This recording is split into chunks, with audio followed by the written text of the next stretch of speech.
Avez-vous déjà convivé avec quelqu'un dont la simple présence vous vide de votre énergie, manipule vos émotions ou laisse derrière lui un trail de chaos? Malheureusement, le mal n'est pas seulement une invention de mythe ou de film, il est bien réel.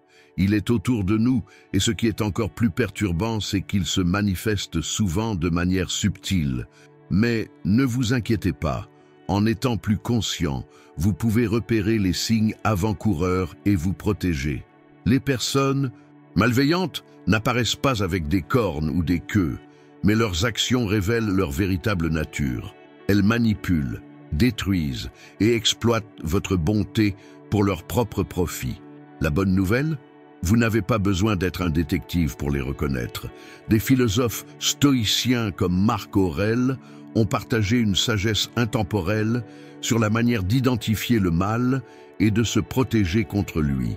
Dans cette vidéo, je vais vous dévoiler 10 signes évidents que vous avez affaire à une personne malveillante, des signes que vous ne pouvez tout simplement pas ignorer. Ces conseils vous permettront de garder votre calme et de protéger votre énergie. Alors, plongeons ensemble et apprenons à naviguer dans ce monde avec clarté et confiance. Prêts ? Commençons. Numéro 1. Manipulation constante. Sénèque disait un jour, « Celui qui a beaucoup de peur a aussi beaucoup de choses à manipuler ». Ce n'est pas seulement un rappel, c'est un avertissement sur le pouvoir de la manipulation entre les mains de personnes malveillantes. Ces individus ne prospèrent pas par l'intégrité. Ils fleurissent en distordant la réalité, transformant les mensonges en leur arme la plus efficace. Je me souviens d'une époque où je travaillais avec un collègue en qui j'avais initialement confiance. Il était excellent pour me complimenter devant les autres, me faisant sentir reconnu et apprécié. Mais derrière les coulisses, il commençait à tisser des récits subtils qui minaient discrètement mon travail et transformaient de petites erreurs en gros problèmes pour la direction. Lorsque je sentais que quelque chose n'allait pas et que je l'ai confronté, il est resté calme, me disant qu'il essayait simplement de m'aider à m'améliorer. Cela m'a fait douter de moi-même.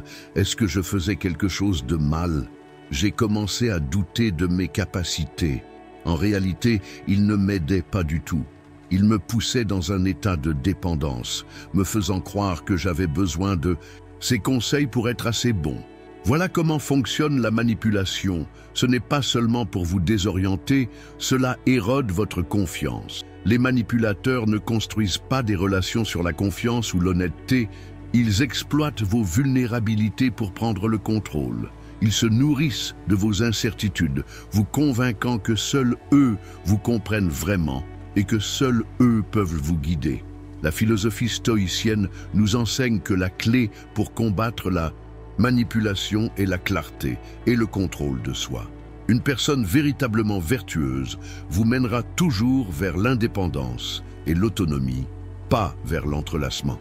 Si quelqu'un dans votre vie vous pousse constamment à suivre ses conseils, tout en ignorant vos limites ou votre liberté personnelle, c'est un signe clair qu'il est temps de prendre du recul. Rappelez-vous la sagesse d'Épictète. Aucun homme n'est libre qui n'est pas maître de lui-même. En refusant de jouer à leur jeu de manipulation, vous reprenez le contrôle sur vos pensées, vos actions et vos décisions. La clarté mentale et la conscience de soi sont votre antidote contre leur influence toxique. Vous n'avez pas besoin de discuter ou de vous prouver. Il suffit de vous éloigner et de préserver votre liberté. Numéro 2. Un masque de charme. Épictète nous rappelait un jour que les apparences, aussi éblouissantes soient-elles, cachent souvent la vérité qui se trouve en dessous. Avez-vous déjà rencontré quelqu'un dont le charme semblait presque trop parfait, comme sorti tout droit d'un film? Son sourire éclatant, ses paroles apaisantes et sa capacité à vous faire sentir spécial, tout semblait impeccable. Mais lorsque vous avez pris du recul et regardé de plus près, vous avez peut-être réalisé qu'il y avait derrière le masque un motif bien loin d'être sincère. Le charme, lorsqu'il est utilisé sincèrement, est une chose merveilleuse. Il rapproche les gens, crée de la confiance et établit des relations significatives. Mais entre les mains de quelqu'un avec de sombres intentions, le charme devient une arme. Ils savent comment capturer votre cœur, vous désarmer avec leurs paroles soigneusement choisies et se présenter comme l'ami que vous avez toujours voulu, le partenaire parfait, voire un mentor digne de confiance. Pourtant, leur charme est creux, comme une coquille brillante cachant une vérité amère. Marc Aurèle nous avertissait un jour, l'âme se teinte de la couleur de ses pensées. Ces individus ne se contentent pas de manipuler. Ils utilisent leur charme pour dissimuler leur vraie nature. Égoïsme, tromperie et manipulation. Faites attention à la façon dont ils se comportent quand personne ne les regarde. Comment traitent-ils ceux qui ne leur apportent aucun bénéfice? Les mots peuvent être magnifiquement décorés, mais les actions révèlent le véritable caractère. Je connaissais un ami qui avait une capacité étonnante à faire en sorte que tout le monde se sente adoré. Il couvrait les gens de compliments, les faisant croire qu'ils étaient réellement spéciaux pour lui. Mais avec le temps, j'ai réalisé qu'il n'était pas la personne qu'il semblait être. Ses éloges paraissaient calculés, comme un moyen d'obtenir quelque chose en retour. Quand il n'y avait plus rien à gagner, il se distançait rapidement, parlant souvent mal des mêmes personnes qu'il avait autrefois flattées. Comment vous libérer de leur emprise? Ne négligez pas les avertissements subtils de votre instinct. Si vous vous sentez charmé mais mal à l'aise, faites confiance à cet instinct. Ces individus manipulateurs comptent sur votre volonté de passer outre les signaux d'alarme et de croire à l'illusion qu'ils ont créée. La philosophie stoïcienne nous enseigne que la vérité n'a pas besoin de masque. La véritable bonté brille d'elle-même, sans prétention. Alors, allez au-delà de la surface brillante et cherchez la vérité qui se cache dessous. La bonté authentique n'a pas besoin de déguisement. Numéro 3, mensonge sans fin. Marc Aurèle conseillait un jour qu'il ne faut rien faire si ce n'est pas juste et rien dire si ce n'est pas vrai. Pourtant, pour les personnes véritablement malveillantes, la vérité n'est qu'un obstacle. Elles ne mentent pas par négligence, elles mentent parce que la tromperie est devenue une seconde nature pour elles. Leurs mensonges ne sont pas aléatoires, ils sont conçus avec un but précis, que ce soit pour obtenir du pouvoir, éviter des responsabilités ou manipuler votre perception de la réalité. Imaginez une amie qui tisse constamment des récits élaborés pour gagner en crédibilité. Un jour, elle vous convainc qu'elle a géré seule un projet crucial, prenant toute la responsabilité de son succès. Mais après avoir examiné les documents et les emails, tout indiquait le contraire. Lorsque vous l'avez confrontée, au lieu d'admettre la vérité, elle vous a accusé de mal comprendre la situation, déviant vers des détails sans rapport.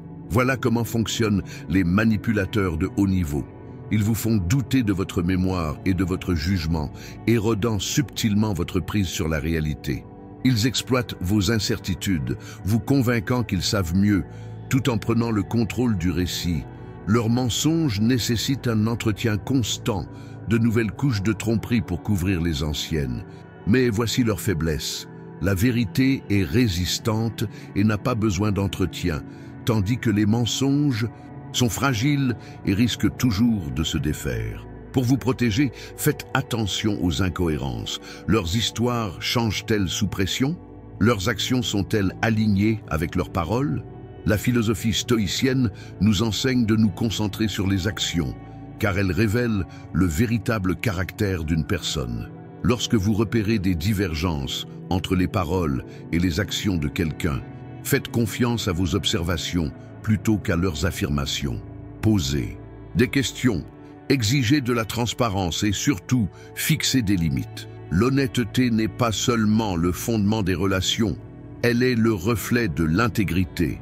Lorsque la malhonnêteté persiste, n'hésitez pas à partir. Le stoïcisme nous rappelle que la véritable force réside dans la maîtrise de soi et dans la distance prise avec ce qui mine nos valeurs et notre paix.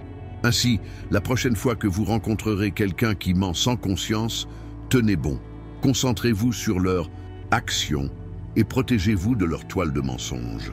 Numéro 4. Manque d'empathie. Sénèque observait un jour que les humains sont des créatures sociales, pas faites pour vivre uniquement pour eux-mêmes. L'empathie est le pont qui nous relie, nous permettant de partager les joies et les peines des autres. Pourtant, pour les personnes véritablement malveillantes, les autres ne sont rien de plus que des pions dans leurs jeux égoïstes. Elles ne se soucient pas de votre bonheur ou de votre douleur, sauf si cela sert leur agenda personnel. Le manque d'empathie n'est pas seulement un défaut de caractère, c'est une fenêtre sur une âme vide. Imaginez ceci, vous êtes assis en face d'un ami, lui ouvrant votre cœur sur une lutte qui vous pèse. Au lieu d'offrir du soutien, il balaie votre vulnérabilité d'un revers de main en disant « Oh, tu penses que c'est grave? Laisse-moi te raconter ma journée. » Ce n'est pas un incident isolé, c'est un schéma. Ces individus sont soit incapables, soit pire, indifférents à l'idée de sortir de leurs propres intérêts pour se connecter avec votre expérience. Leur détachement se manifeste par de l'indifférence ou, encore plus inquiétant, par une jouissance silencieuse de vos malheurs, laissant un vide là où l'empathie devrait résider. L'empathie n'est pas juste un bonus, c'est la pierre angulaire des relations significatives. Sans elle, les interactions deviennent transactionnelles, unilatérales et émotionnellement épuisantes. Les personnes malveillantes exploitent leur manque d'empathie pour atteindre leurs objectifs égoïstes. Elles peuvent feindre de la compassion quand c'est utile, mais leur apathie devient évidente dès que leur masque tombe. Comme le disait si bien Marc Aurèle, « Ne discutez plus de ce qu'un homme vertueux doit être, soyez-en un ». Alors, que faire face à une telle indifférence? Fixez des limites fermes, protégez votre paix et refusez de laisser leur froideur diminuer votre valeur. Cherchez des relations basées sur le respect mutuel et la compréhension, des relations qui élèvent plutôt que d'abattre. Entourez-vous de personnes qui célèbrent votre joie et se tiennent à vos côtés dans la tristesse. La véritable connexion repose sur l'empathie, pas l'exploitation. Numéro 5. La soif de contrôle. Pour une personne malveillante, le contrôle n'est pas seulement une habitude, c'est leur bouée de sauvetage. Elles veulent dominer tout ce qui les entoure, des relations et des pensées, jusqu'à même les plus petites de vos décisions. Marc Aurèle disait un jour « Votre esprit est sous votre contrôle, pas les circonstances extérieures. » Lorsque vous réalisez cela, vous découvrez votre véritable force. Mais cette force est précisément ce que les individus malveillants cherchent à vous enlever, car ils savent que contrôler votre esprit est la clé pour gouverner toute votre vie. Je connaissais une personne qui semblait digne de confiance au début. Ses conseils étaient réfléchis et elle semblait vraiment utile. Avec le temps, cependant, un schéma inquiétant a émergé. Elle a commencé à faire des remarques subtiles, sapant mes décisions et me faisant sentir que j'avais besoin de ses conseils pour faire les bons choix. Une fois, lorsque je considérais rejoindre un projet important, elle m'a convaincu que je n'étais pas capable, m'encourageant à la laisser prendre les rênes. À l'époque, j'ai obéi parce qu'elle m'a fait sentir incapable de faire confiance à mon propre jugement. Avec du recul, il était clair. Elle voulait simplement me garder sous son contrôle, s'assurant que je ne pourrais jamais la dépasser. Les gens comme ça ne veulent pas seulement influencer vos actions, ils veulent dominer vos pensées et émotions. Ils utilisent la culpabilité, la honte ou des mots doux pour vous rendre dépendant d'eux. Ils ne sont pas investis dans votre croissance. Leur objectif est de vous garder sous leur emprise. Avec le temps, vous commencez à douter de vous-même, de vos capacités et de votre valeur, érodant votre autonomie. Épictète disait avec sagesse, « La liberté est le seul but digne dans la vie. » Et cette liberté vient du fait de refuser d'être contrôlé par ce qui échappe à notre influence. Les individus malveillants le savent bien et ils n'hésiteront pas à tout pour emprisonner votre esprit. Mais vous n'êtes pas obligé de vivre ainsi. Vous avez le droit de rejeter leur jeu. Demandez-vous, est-ce que cela correspond à mes valeurs? Et utilisez cette question comme boussole pour guider vos actions. L'autonomie est le plus grand pouvoir que vous possédez. Marc Aurèle nous rappelait que la qualité de nos pensées détermine le bonheur de nos vies. Ne laissez personne façonner votre réalité ou vous faire douter de votre valeur. Protégez votre esprit, c'est le point de départ de la véritable liberté. Ceux qui se soucient vraiment de vous ne chercheront jamais à vous contrôler. Au contraire, ils vous encourageront à prendre vos propres décisions et à grandir à votre manière. Alors, tenez bon, Restez sur vos positions et laissez votre esprit vous guider vers la liberté que vous méritez. Numéro 6. Les jeux de culpabilisation et la diversion. Sénèque observait avec sagesse que les gens préfèrent souvent la confiance au jugement. C'est exactement ce que les individus manipulateurs exploitent à leur avantage. Au lieu de prendre leurs responsabilités, ils fabriquent des histoires qui les font apparaître comme des victimes dans chaque situation. En rejetant la faute sur les autres et en détournant la responsabilité, ils évitent les conséquences tout en déplaçant la charge sur quelqu'un d'autre avec une finesse troublante. Comme le disait Sénèque, la vérité se tient ferme sans justification, tandis que les mensonges nécessitent toujours des histoires élaborées pour les soutenir. Imaginez avoir affaire à quelqu'un qui évite toujours la responsabilité. Chaque fois que quelque chose va mal, cette personne refuse d'admettre ses erreurs et vous rejette la faute ou sur les circonstances extérieures. Une fois, j'ai travaillé sur un projet important avec une amie proche.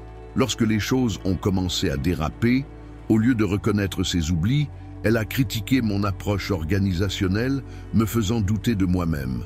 Ce qui était encore plus dérangeant, c'est son ton subtil, comme si elle offrait seulement un retour constructif. Après plusieurs incidents, j'ai réalisé que j'étais manipulé pour prendre la responsabilité de toutes les erreurs. Ces individus excellent dans l'art de créer des récits qui déforment la réalité et embrouillent votre jugement. Ils manipulent vos émotions, vous faisant vous sentir coupable même quand ils sont responsables. Ils comptent sur votre sensibilité et votre confiance pour tisser une histoire où ils sont toujours les victimes, et vous devenez, d'une manière ou d'une autre, le méchant. Marc Aurèle nous rappelle que la vérité tient toute seule. Lorsque vous avez affaire à de telles personnes, il est important de garder une perspective objective et de ne pas laisser les émotions dicter vos réactions. Restez ancré dans les faits et n'hésitez pas à questionner ou à réfuter les affirmations fausses. Lorsqu'ils tentent de vous rejeter la faute, exigez calmement mais fermement de la clarté. Cette approche non seulement vous protégera de leur jeu de culpabilisation, mais renforcera aussi votre propre intégrité. Pour gérer ces personnes, établissez des limites claires. Refusez de participer à leur jeu psychologique pour éviter la responsabilité. Au lieu de cela, restez ferme dans votre vérité en vous assurant qu'elles ne peuvent pas manipuler ou déformer la réalité. L'intégrité et la responsabilité sont des caractéristiques d'un caractère fort. Lorsqu'une personne refuse systématiquement de prendre ses responsabilités, sa véritable nature devient évidente. Votre travail est de protéger votre paix et de vous éloigner de leur jeu. Numéro 7. Le plaisir de la douleur. L'un des traits les plus glaçants d'une personne véritablement malveillante est la satisfaction qu'elle tire de la souffrance des autres. Épictète nous conseillait avec sagesse de nous associer à ceux qui nous rendent meilleurs. Pourtant, pour ces individus, ils ne sont pas intéressés par la croissance ou le soutien. Ils cherchent des occasions de dégrader les autres et trouvent du plaisir dans leur douleur. Qu'elle soit subtile ou évidente, cette toxicité est un signal clair qu'il faut s'éloigner. Ce plaisir pris dans la misère des autres commence souvent par des petites actions apparemment inoffensives, comme une remarque sarcastique, un rire moqueur devant un malheur, ou un sourire satisfait en voyant l'échec de quelqu'un. Avec le temps, ces comportements révèlent leur vraie nature. Ils ne cherchent pas à s'élever par le travail ou le mérite, mais en se tenant sur les épaules de ceux qu'ils démolissent. J'ai une fois eu une amie qui éprouvait un étrange plaisir à partager les faux pas des autres. Un jour, elle a ri lorsqu'un collègue a été réprimandé publiquement au bureau. Au début, j'ai pensé que c'était de l'indifférence. Mais au fil du temps, j'ai réalisé que c'était sa manière de se sentir puissante. Au lieu d'offrir du soutien ou de l'empathie, elle amplifiait les luttes des autres pour se faire paraître supérieure. Sénèque disait un jour « Aucun homme n'est plus malheureux que celui qui ne fait jamais face à l'adversité ». Cependant, pour ces individus, l'adversité n'est pas une leçon, c'est un outil. Leur joie ne vient pas d'avoir accompli quelque chose de significatif, mais de voir les autres trébucher. Ils colportent des ragots, sabotent ou nuisent intentionnellement aux autres pour nourrir leur ego. À la base de ce comportement, il y a une insécurité profonde. Ils ont besoin que les autres souffrent pour se sentir mieux. Mais cette satisfaction fugace n'est qu'un masque temporaire pour leur vide intérieur. Pour contrer de telles personnes, la philosophie stoïcienne souligne l'importance de protéger votre estime de vous et de choisir des relations qui favorisent la croissance. Reconnaissez les signes, leur indifférence, leur plaisir de la douleur d'autrui ou leur besoin de se sentir supérieur par l'échec. Éloignez-vous d'elles, car chaque moment passé en leur présence est un moment où vous perdez la paix et votre propre valeur. Entourez-vous de ceux qui vous élèvent, ceux qui célèbrent votre croissance plutôt que de la diminuer. Ce sont ces personnes qui non seulement vous respectent, mais vous encouragent à être la meilleure version de vous-même. La véritable joie ne se construit jamais sur la souffrance des autres, mais sur le succès partagé et les relations authentiques. Numéro 8. L'isolement comme arme. Marc Aurèle disait un jour que les humains sont faits pour coopérer. Notre force réside dans l'unité, les expériences partagées et l'encouragement de ceux qui se soucient de nous. Mais pour les individus malveillants, cet ordre naturel est précisément ce qu'ils cherchent à perturber. L'une de leurs armes les plus puissantes est l'isolement. En vous séparant de vos proches, amis ou groupes de soutien, ils ne vous privent pas seulement de votre force émotionnelle, mais ils vous rendent aussi plus facile à contrôler et manipuler. J'ai eu une fois une amie qui semblait d'abord attentionnée et sincère. Au fil du temps, cependant, elle a commencé à faire des remarques négatives subtiles sur les gens proches de moi. « Ta meilleure amie ne te traite pas vraiment bien », disait-elle sérieusement, ou « ta famille ne te comprend pas comme je le fais ». Au début, j'ai ignoré ces remarques, pensant qu'elle veillait simplement sur moi. Mais au fil du temps, ces commentaires sont devenus plus fréquents, créant du doute et me distançant des relations qui avaient toujours été mon système de soutien le plus solide. Son approche était douce mais calculée, m'isolant efficacement de ceux qui comptaient le plus. Cette tactique n'est pas accidentelle. C'est une manœuvre psychologique délibérée utilisée par des individus toxiques pour semer l'insécurité et vous faire croire qu'eux seuls se soucient réellement de vous. Plus vous vous isolez, plus leur contrôle sur vous grandit. Mais voici ce qu'ils ne veulent pas que vous réalisiez. La véritable force vient de la connexion, des relations authentiques et solides. L'unité est la base de la résilience. Si vous commencez à ressentir de la solitude ou un détachement par rapport à vos proches, faites une pause et réfléchissez. Réévaluez la situation. Faites confiance à votre instinct et n'hésitez pas à contacter ceux qui comptent vraiment pour vous. Parlez à des amis, à la famille, à des proches. Ils sont la fondation qui vous garde ancré, même lorsque la vie semble instable. La philosophie stoïcienne nous rappelle que nous ne sommes pas faits pour vivre dans l'isolement. Nous faisons partie d'une communauté plus large, et les relations authentiques sont là où réside notre véritable pouvoir. Ne laissez donc personne vous convaincre du contraire. Protégez vos connexions et vous trouverez la force de vous élever au-dessus de toute manipulation. Numéro 9. La jalousie déguisée. L'envie est une émotion toxique, mais elle devient particulièrement dangereuse lorsqu'elle se cache sous les traits de la préoccupation ou de la bienveillance. Sénèque nous rappelait que l'envie est l'ulcère de l'âme, et pour ceux qui la nourrissent, leurs conseils ou leur attention ne sont souvent pas destinés à vous élever, mais plutôt à miner votre confiance. De telles personnes ne supportent pas le bonheur ou le succès des autres, et sous des conseils apparemment bienveillants ou des compliments, elles sèment des graines de doute sur votre valeur. J'ai une fois eu une amie qui semblait toujours profondément investie dans mes réussites.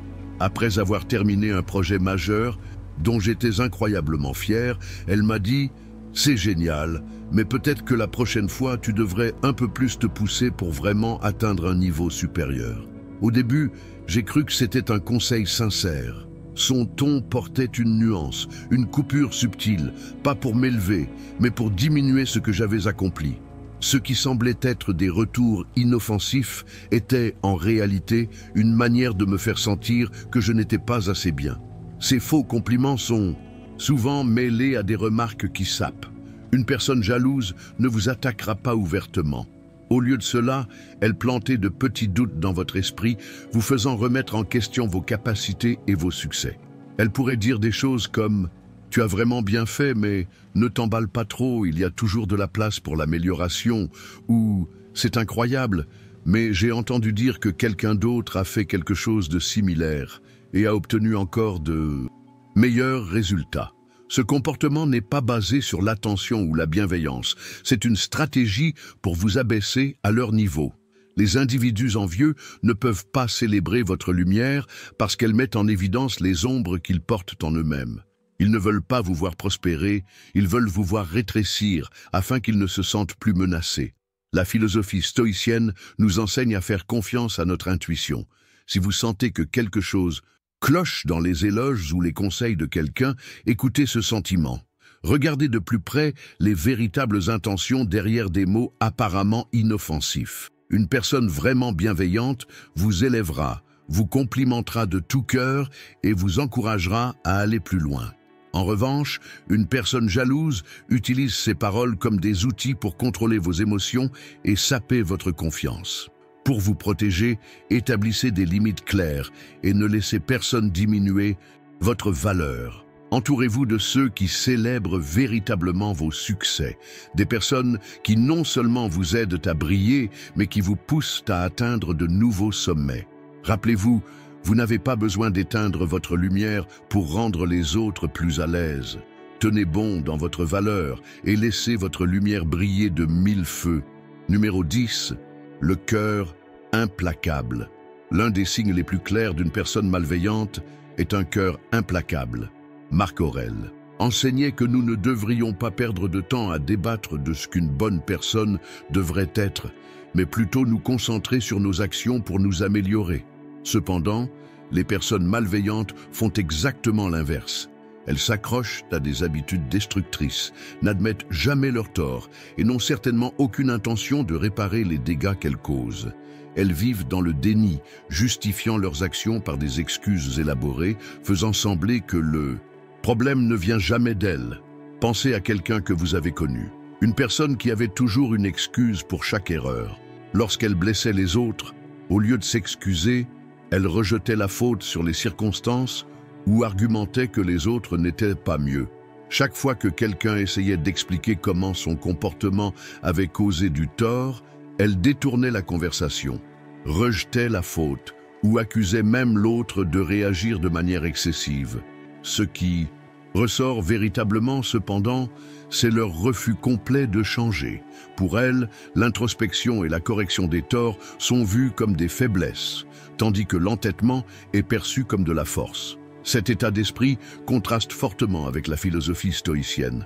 Un stoïcien comprend que l'introspection, l'admission des erreurs et la réparation des torts ne sont pas des signes de faiblesse, mais de courage et de respect de soi.